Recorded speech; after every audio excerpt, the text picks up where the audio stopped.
여러분, 이 세상 가장 많은 사람들이 가장 필요로 하고 가장 갈망하는 것이 뭐라고 생각하시나요? 돈일까요? 아닙니다. 평화입니다. 뭐라고요? 평화.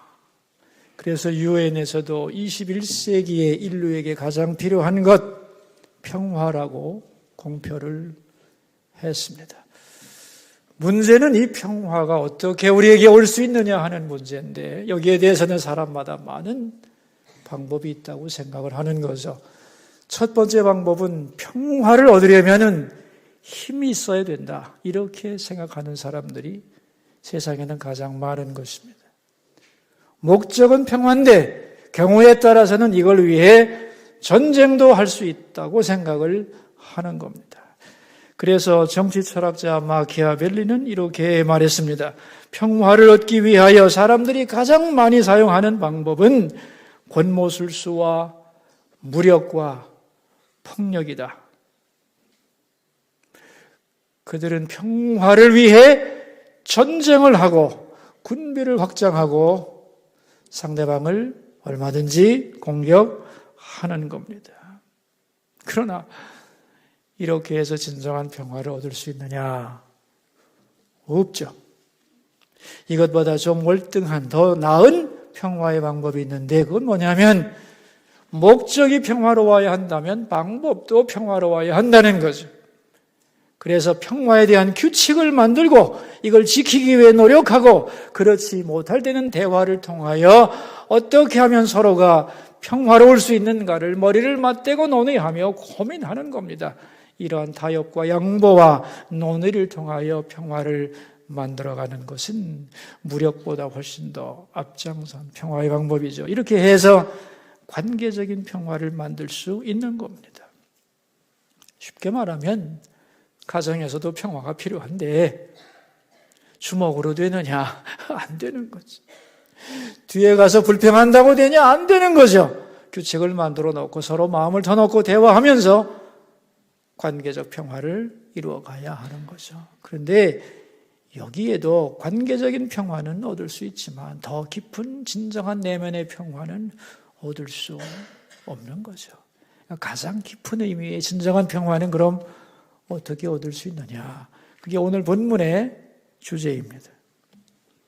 오늘 본문의 배경은 예수님의 예루살렘 입성인데요. 예수님의 예루살렘에 입성하는 그것을 기념하는 날이 종려주일입니다. 교회로서는. 그래서 오늘 종려주일부터 시작해서 일주일간이 고난주간이고 다음 주일이 부활절이 되겠는데, 이 종려주일에 예수님은 무엇을 하셨느냐 하는 것이고, 우리는 거기에 대하여 어떻게 응답해야 되는가를 오늘 살펴보려고 합니다. 예수님은 일생에 거쳐서 예루살렘을 3번 정도 방문한 것으로 나오는데, 오늘 마지막 예루살렘을 방문하면서 지금까지는 하지 않았던 특별한 일을 벌이게 됩니다. 그 내용이 30절에서 35절입니다. 같이 한번 천천히 읽어볼까요? 이르시되 너희는 맞은편 마을로 가라. 그리로 들어가면 아직 아무도 타보지 않은 나귀 새끼가 매어 있는 것을 보리니 풀어 끌고 오라. 만일 누가 너희에게 어찌하여 푸느냐 묻거든 말하기를 주가 쓰시겠다 하라 하시매, 보내심을 받은 자들이 가서 그 말씀하신 대로 만난지라. 나귀 새끼를 풀 때 그 임자들이 이르되 어찌하여 나귀 새끼를 푸느냐? 대답하되 주께서 쓰시겠다 하고 그것을 예수께로 끌고 와서 자기들의 겉옷을 나귀 새끼 위에 걸쳐놓고 예수를 태우니라.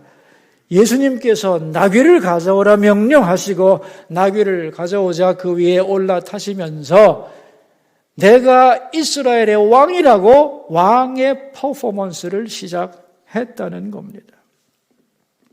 여러분, 지금 이스라엘에는 왕이 없습니다. 로마의 속국이거든요. 그러니까 왕이 대관식을 할 수 있는 상황이 아닌 거지요. 그리고 사실은 이스라엘은 오랫동안 속국이었기 때문에 왕이 등극하는 것을 본 백성이 아무도 없는 겁니다. 그러나 우리 이스라엘의 왕은 어떤 대관식을 함으로써 등극하느냐를 역사 속에서 다 배워서 알고 있는 거죠. 전통적으로 이스라엘 사람들의 왕은 백마를 타고 화려하게 대관식을 하지 않았습니다. 왜냐하면 이스라엘 사람들의 생각에는 왕은 오직 하나님 한 분밖에 없는 겁니다.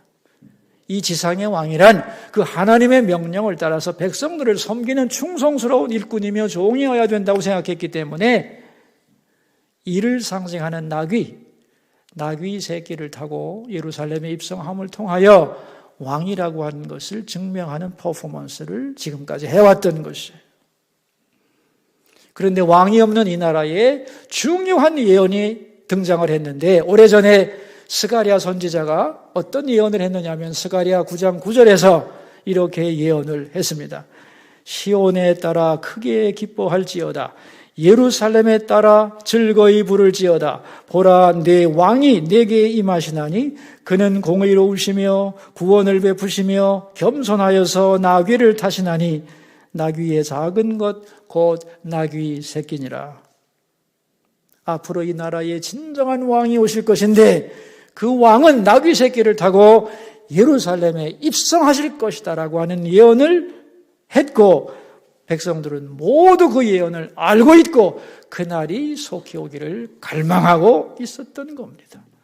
그런데 예수님이 갑자기 나귀를 타고 예루살렘을 행진하겠다고 하는 시도를 하게 되니 백성들은 깜짝 놀란 거죠. 그리고 그 순간 깨닫습니다. 왕의 대관식이구나.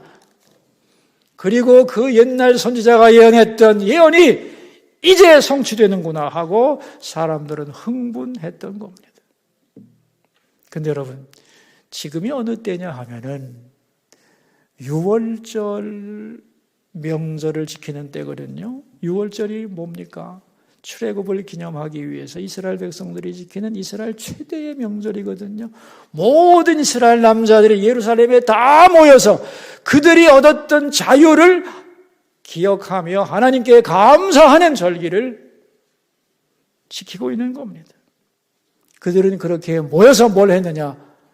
이 나라가 언제 다시 한번 그러한 자유를 얻을 수 있겠는가? 어서 메시아가 오셔서 우리를 다시 새로운 자유의 나라로 만들어주기를 갈망하며 절기를 지키고 있었던 거죠. 그런데 얼마 전에 보리떡 5개와 물고기 2마리로 5,000명을 먹이시는 놀라운 기적을 행한 그분이, 나사로라고 하는 죽은 자를 살린 그 예수님이라고 하는 분이 이런 일을 벌이게 되자 백성들은 와 환호성을 지르면서 이분이야말로 정말 이 나라의 새로운 왕이 될 수 있다고 흥분을 하게 되었던 거죠. 자, 반면에 로마 정부의 입장에서 이 사건을 본다면 기분이 어떻겠습니까, 여러분? 로마는 6월절만 되면 비상이 걸리는 겁니다. 피지배 민족인 이스라엘, 저 피가 뜨거운 사람들이 자유를 갈망하는 절기를 온 백성이 예루살렘에 모여 지키는데 소요가 없이 조용히 지나가야 할 텐데 하고 주의를 집중해서 긴장하고 있는 겁니다. 그렇겠죠? 그런가 하면 유대교 지도자들은 사회 치안을 맡은 사람들로부터 이 절기에 큰일이 없이 조용히 지나가야 자기들이 책임을 문책당하지 않고 권력을 유지할 수 있기 때문에 이런 순간에 내가 왕이다 하는 사람이 등장하면 큰일 나는 거죠. 그래서 모두가 다 긴장하고 있는 그런 순간이 바로 6월절이라는 거예요. 더군다나 그에는 디아스포라 유대인들, 이방 나라에 가서 살고 있는 유대인들까지도 예루살렘에 와서 절기를 지키게 됩니다. 그러니까 6월절의 예루살렘이란 유대와 로마와 온 이방이 집중해 보고 있는 핫스팟, 아주 중요한 장소라는 거예요. 그 온 세상의 이목이 집중된 예루살렘 한가운데서 내가 왕이라고 하는 퍼포먼스를 예수님이 벌였다는 거예요. 그래서 이제 나귀를 타고 행진하게 되자 어떻게 사람들이 반응했는가? 36절에서 38절입니다. 읽겠습니다. 가실 때에 그들이 자기의 겉옷을 길에 펴더라. 이미 감람산 내리막길에 가까이 오심에 제자의 온 무리가 자기들이 본 바 모든 등한 일로 인하여 기뻐하며 큰 소리로 하나님을 찬양하여 이르되 찬송하리로다. 주의 이름으로 오시는 왕이여 하늘에는 평화요 가장 높은 곳에는 영광이로다 하니 그랬어요. 백성들이 어떻게 했느냐? 이 왕의 행차를 보면서 자기들의 옷을 벗어서 길바닥에 깔았다는 겁니다. 이건 뭐냐 하면은 충성의 맹세입니다. 나를 밟고 지나가라는 거예요. 죽도록 충성하겠다는 뜻이죠. 그런가 하면 호산나라고 외쳤습니다. 이 호산나라는 왕을 보면서 왕이여 만세 하는 말로 호산나 그러는데 그 호산나라는 뜻은 우리를 구원하소서라는 뜻입니다. 그리고 마지막으로는 종려나무 가지를 흔듭니다. 종려나무는 승리의 상징이죠. 그 왕 앞에서 백성들이 한 게 세 가지죠. 옷을 깔고 호산나 함성을 지르며 종려나무 가지를 흔드는 겁니다. 이 세 개의 의미를 종합하면 이런 뜻입니다. 승리의 왕이시여 우리를 구원하소서. 우리는 당신께 충성하겠습니다. 이런 고백인 겁니다. 자, 이걸 보고 지도자들이 깜짝 놀라서 예수님에게 항의하는 내용이 39절이지요. 무리 중 어떤 바리새인들이 말하되 선생이여 당신의 제자들을 책망하소서 그랬습니다. 당신이 뭔데 지금 이런 일을 행하는 거예요? 지금 이 일이 어떤 의미인지 아십니까? 얼마나 위험한 건지 빨리 제자들에게 명하여 중지하라 하시오. 큰일 납니다. 이런 얘기겠죠. 그 말을 듣고 예수님의 대답이 40절입니다. 읽어보겠습니다. 대답하여 이르시되 내가 너희에게 말하노니 만일 이 사람들이 침묵하면 돌들이 소리 지르리라 하시니라. 침묵할 수 없다는 거예요. 침묵해도 안 된다는 거예요. 사람들이 침묵하면 내가 돌들이라도 떠들면서 호산나 외치게 하겠다. 이게 무슨 소리겠습니까, 여러분? 예수님이 왕이라는 것, 침묵하면 안 된다는 거예요. 모두가 외쳐야 된다는 거예요. 사람들이 외치지 않으면 돌들로라도 외치게 하겠다. 누가 말해도 나는 왕이니까 그 왕이라는 사실을 소리 지르게 두라는 거예요. 막지 말라는 겁니다. 자, 여러분, 여기서 이제 질문을 할 수 있겠죠. 예수님은 왜 지금까지는 사람들에게 왕이란 말을 절대로 하지 않으시다가 마지막 6월절에 예루살렘에 들어가시면서 이 놀라운 행사를 진행하시는가? 여러분, 이유가 뭘까요? 왜 왕의 퍼포먼스를 하고 있을까요? 예수님은 알고 있는 겁니다. 이제 내가 며칠 후면 십자가에 죽을 것이라는 것을, 그리고 부활할 것이라는 것을. 문제는 누가 죽는 거냐는 거죠. 누가 죽고 누가 부활하는 거냐 하는 거예요.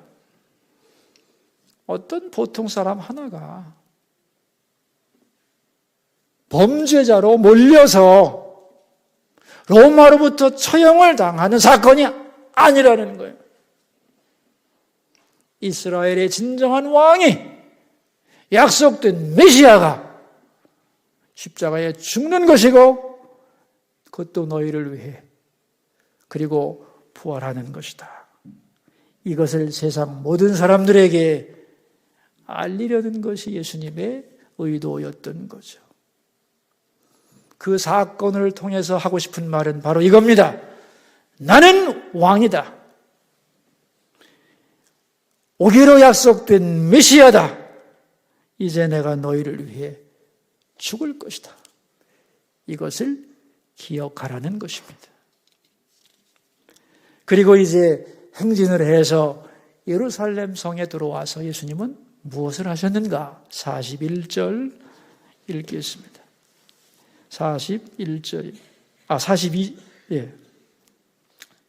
41절입니다.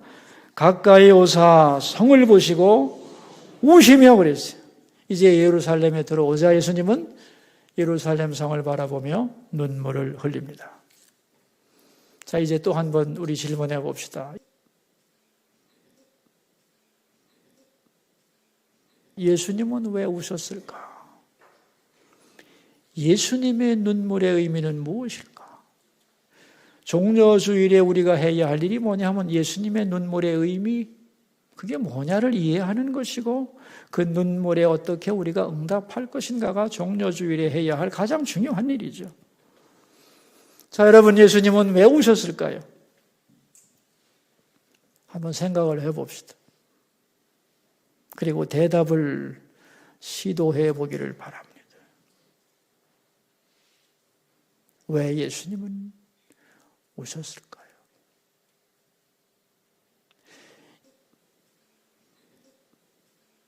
예수님은 사람들에게 진정한 평화를 주기를 원했습니다. 그래서 평화의 왕으로 오셨습니다. 그리고 저 사람들도 정말로 평화를 갈망하는 사람들입니다. 얼마나 그들이 평화를 갈망하는 사람들인가 하면은 그들의 인사가 샬롬입니다. 평화입니다. 평화. 샬롬, 샬롬. 만나기만 하면 샬롬. 평화를 부르짖는 사람들이고 그들이 사는 도시가 예루살렘입니다. 예루살렘이란 뜻이 평화의 도시라는 말입니다. 평화의 도시에 살면서 입만 열면 평화를 외치는 평화를 갈망하는 사람들이 예수님이 볼 때는 진정한 평화의 길로 가고 있지 않는 겁니다.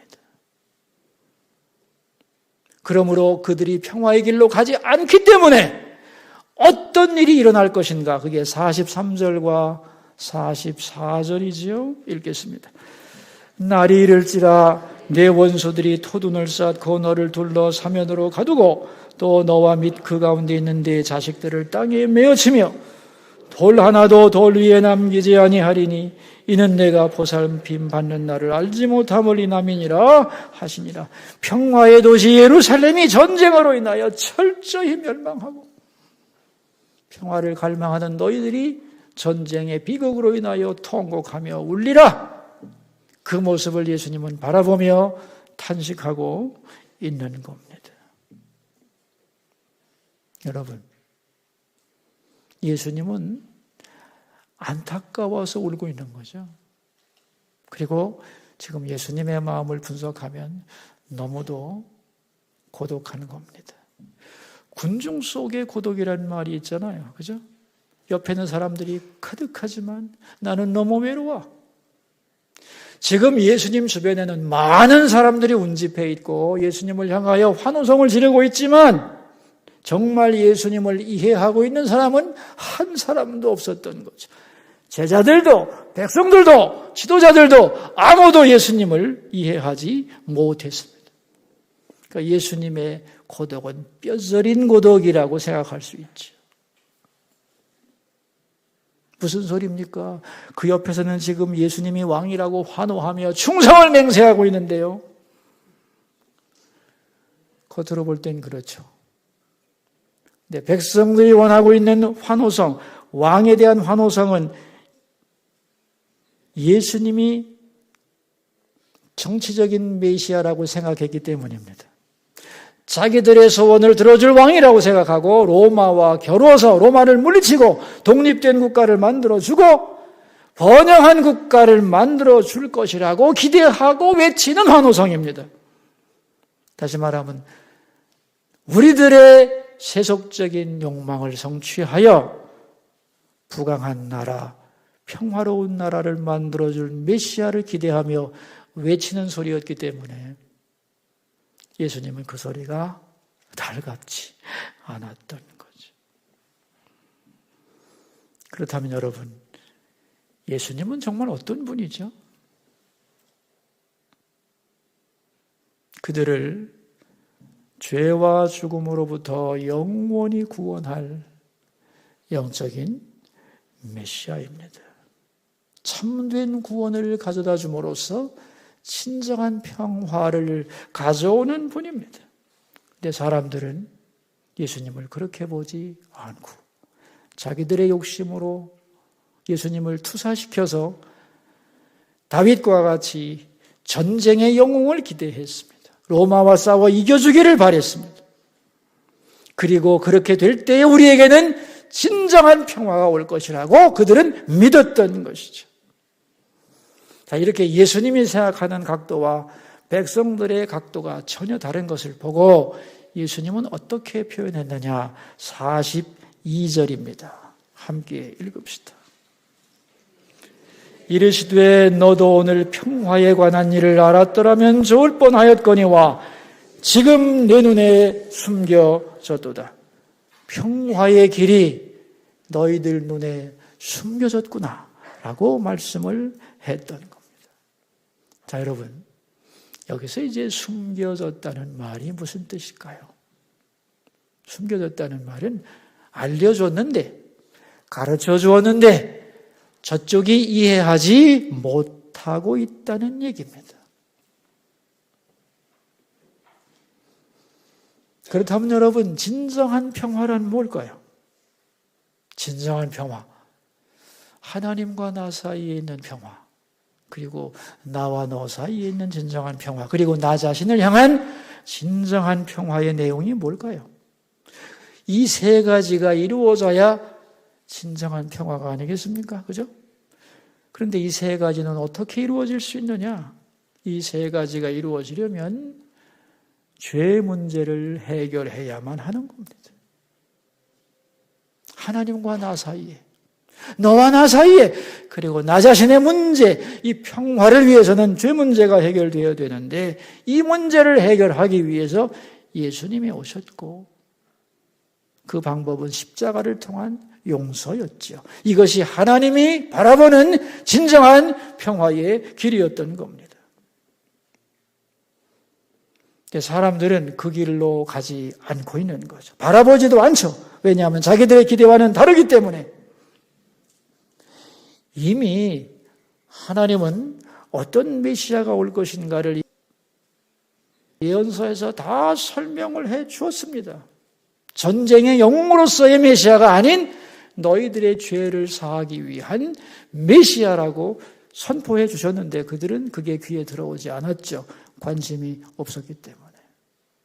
예를 들면 이사야 53장에서 오실 메시아에 대하여 이렇게 예언을 했습니다. 그가 찔림은 우리의 허물 때문이요 그가 상함은 우리의 죄악 때문이라. 그가 징계를 받음으로 우리는 평화를 누리고 그가 채찍에 맞음으로 우리는 나음을 받았도다. 우리는 다 양 같아서 그릇 행하여 각기 제 길로 갔거늘 여호와께서는 우리 모두의 죄악을 그에게 담당시키셨도다. 죄악을 담당하여 너희들을 위해 죽을 메시아라고 선포를 했건만 그들은 스스로 자기들이 죄인이라 생각하지도 않았고 그래서 영혼의 메시아가 필요하다고 생각하지도 않았던 겁니다.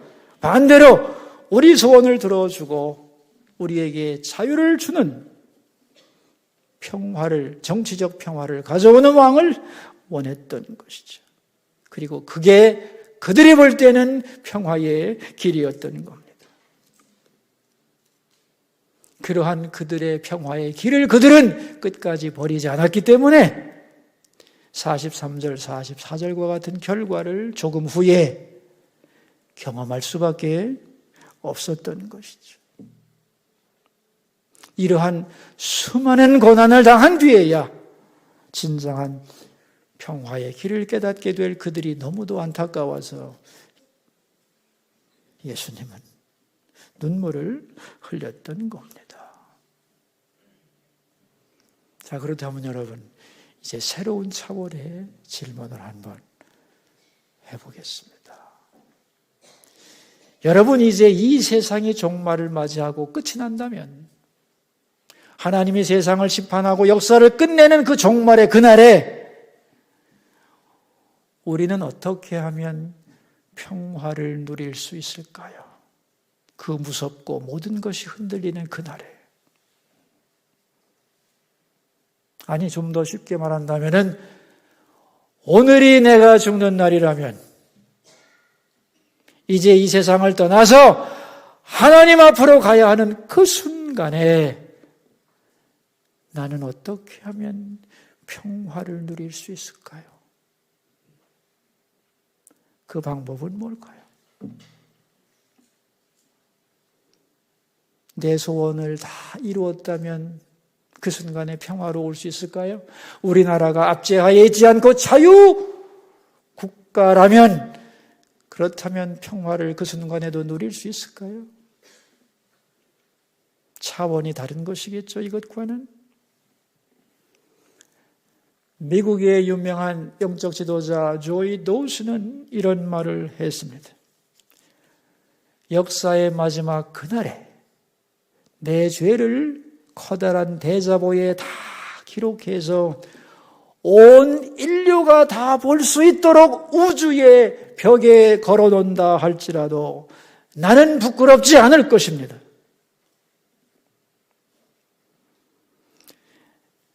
물론 내 죄의 목록은 끝이 없습니다. 그러나 그 목록이 아무리 많고 길어도 예수님의 십자가로 다 깨끗하게 용서받았으므로 나는 두려움 없이 평안할 것입니다. 아멘. 모든 세상 사람들이 내 죄의 목록을 보고 비웃는다 할지라도 나는 두렵지 않고 평안하다. 왜? 예수님의 피로 내 죄가 씻겼기 때문에. 여러분, 이것이 성도의 평안이며 우리가 고백할 믿음의 고백인 것이죠. 그러니까 이 세상이 끝나고 역사가 심판받으며 내 인생의 종말의 그 순간에도 평안할 수 있는 방법은 하나뿐이죠. 예수 그리스도를 왕으로 인정하고 그분이 나를 위해 죽으셨다는 것을 고백할 때, 그렇게 주님과의 관계를 맺을 때 그 사람은 어떤 상황이든지 평화를 누릴 수 있다. 그런 이야기입니다. 재미있는 것은 예수님이 왕이라고 환호성을 지르는 그 사람들에게 멈추라고 하지 않았습니다. 오케이. 외쳐라! 왜? 내가 왕인 것은 분명하니까. 그러나 너희들은 며칠 후에 나를 배신하고 그를 십자가에 못 박으라고 외칠 사람들인 것을 다 알고 있었던 거죠. 그리고 그들은 그렇게 망할 것임을 알았던 것입니다. 그래서 불쌍해서 울었던 거예요. 저는 여러분에게 마지막 질문을 하고 싶습니다. 예수님의 눈물, 그 눈물 앞에서 우리는 어떤 대답을 해야 합니까? 예수님이 눈물을 흘리는 그 현장에 가셔서 여러분은 예수님에게 뭐라고 말해야 될까요? 그게 오늘 우리가 해야 할 일이 아닌가 생각합니다. 뭐라고 말해야 되죠? 눈물 흘리는 예수님을 향하여 우리는 뭐라고 말해야 되죠? 예수님 울지 마세요. 저는 예수님의 눈물의 의미를 압니다. 진정한 평화는 내 소원이 다 이루어지고 나라가 부강해지고 잘 살게 되는 것이 아닙니다. 진정한 평화는 주님께 있고 왕이신 주님께서 나를 위해 죽으시고 부활하시는 것을 믿을 때 그때 평화가 있음을 나는 믿습니다. 나는 예수님이 평화의 왕인 것을 믿고 나를 위해 죽으시는 주님임을 나는 고백합니다. 아멘. 이게 주님 앞에 드려야 할 우리의 고백이 되는 것입니다. 여러분, 오늘도 수많은 사람들은 평화를 갈망합니다. 그러나 대부분의 사람들에게 있어서 평화는 오늘 설교 제목입니다. 주보를 들고 한번 읽어봅시다. 숨겨진 평화의 길. 평화를 원하지만 평화의 길을 모른다. 주님이 생각하는 것과는 전혀 다른 평화를 너희들은 추구하고 있으므로 진정한 평화를 알지 못할 것이라는 거죠. 내 소원이 이루어지는 것이 평화의 길이 아니고 예수님이 십자가에 나를 위해 죽으시고 제물 되셨다는 사실을 고백하고 받아들일 때 그 사람은 평화의 사람이 되는 것입니다. 이게 진실한 알려진 평화의 길인 것이죠. 여러분 모두 예수님 안에서 진정한 평화의 방법이 뭔지를 알고 누릴 수 있기를 축원합니다. 그리고 평화를 알지 못하는 숨겨진 평화의 길을 가고 있는 사람들에게 진정한 평화의 길이 무언가를 알리는 도구로 남은 인생을 살기를 주의 이름으로 축원합니다. 기도합시다. 우리 들은 바 말씀을 생각하면서 기도하며 주님 앞으로 나갑시다. 첫 번째 기도 제목입니다. 진정한 평화의 길이 무엇인가를 알고 살아가는 우리가 되게 해 주소서. 기도하겠습니다.